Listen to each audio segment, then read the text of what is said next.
Alright, so when this happened, probably about like a week ago. I don't even know if I should make a video about this, because like worst case scenario, Apple like finds this video, somehow finds my address and like arrests me. I don't know. Hey guys, so recently I came into a little bit of a pickle, I guess you could say that. So okay, like a week ago, my MacBook that I use pretty much for everything, it completely just died. Which I've had the computer since like 2010, and I'm pretty sure I've turned it off a total of like 3 times. So I guess it's understandable that it wouldn't work after a while. So I take my computer to an Apple store and I pretty much tell them, hey, my computer pretty much shit itself. Can you fix this? So they run a diagnostic on the computer and they said it would take about a week for them to completely repair it and give it back to me, which I'm completely fine with that. What I'm not fine with is being computerless for an entire week. Like if I don't have a computer for a week, I'm pretty much without the internet. Like a lot of you guys, you could probably just go on your phone and you'll be good. For me, I'm like still running on an iPhone 4S, okay? So for me, that just, it ain't gonna happen. So I start walking around the store, I start looking at all the new computers, and considering I haven't had a new MacBook since like 2010, these new models were looking pretty sexy. And so there's this guy that's working there, he's like in training still. He was walking around with me, kind of telling me about the computers, telling me, you know, the different features, what I want for, you know, my lifestyle. And I was telling the guy, you know, I make videos a couple times a week, you know, I pretty much make YouTube videos for a living. What should I get? And so he points to this MacBook that's like $2,000, and somehow he like, you know, like tricked me into wanting to buy it. So I give him my credit card, he swipes it, and I buy a $2,000 MacBook on the spot. Luckily, I have like 2 weeks to return it, so I decided I'll test drive it for a week.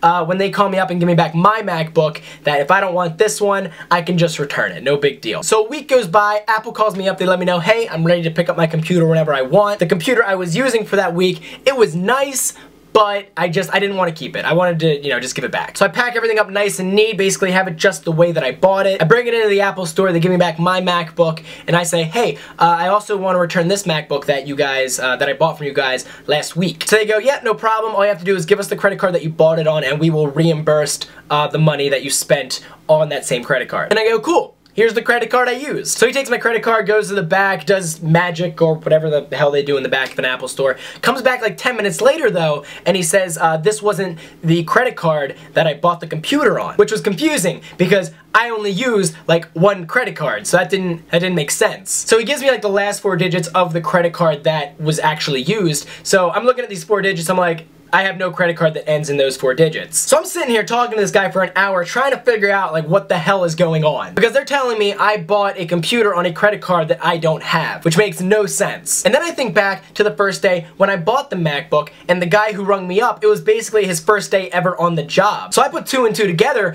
and realized this guy a week ago just bought me a MacBook with someone else's credit card. And because of that, I cannot return this. Like, I'm trying to be a good person. I'm not like a thief. I don't do that. I'm trying to honestly give it back. But after an hour of talking to these guys, trying to figure out whose credit card, you know, it was actually bought on, I end up having to leave the Apple store, not only with my MacBook, but a MacBook, a $2,000 MacBook, that I didn't pay for, that I can't even return. So I basically just stole a MacBook on accident. And I don't know what to do now, because if this guy, because here's basically what's gonna happen. At the end of the month, this guy is gonna look at his credit card bill, and he's gonna see a $2,000 MacBook that he didn't buy. Then he's gonna call up his credit card company, he's gonna be like, hey, I didn't buy this shit, cancel it. And the credit card company is gonna cancel the transaction, they're gonna hit up Apple, and then a big ass investigation is gonna be opened. And basically what's gonna have to happen is they're gonna have to try and find the person who has this MacBook,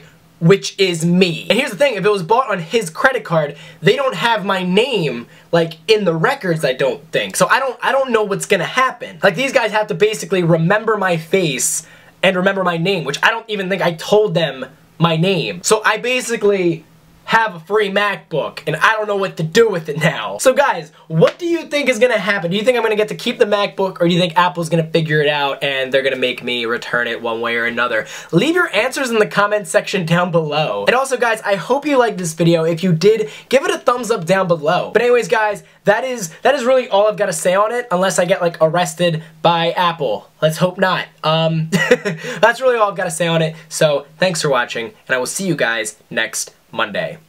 Peace. God, why is it so bright all of a sudden? Like the sun just comes out, just like right when I'm making a video, just to make me look pale as hell. I don't know. Anyway, peace.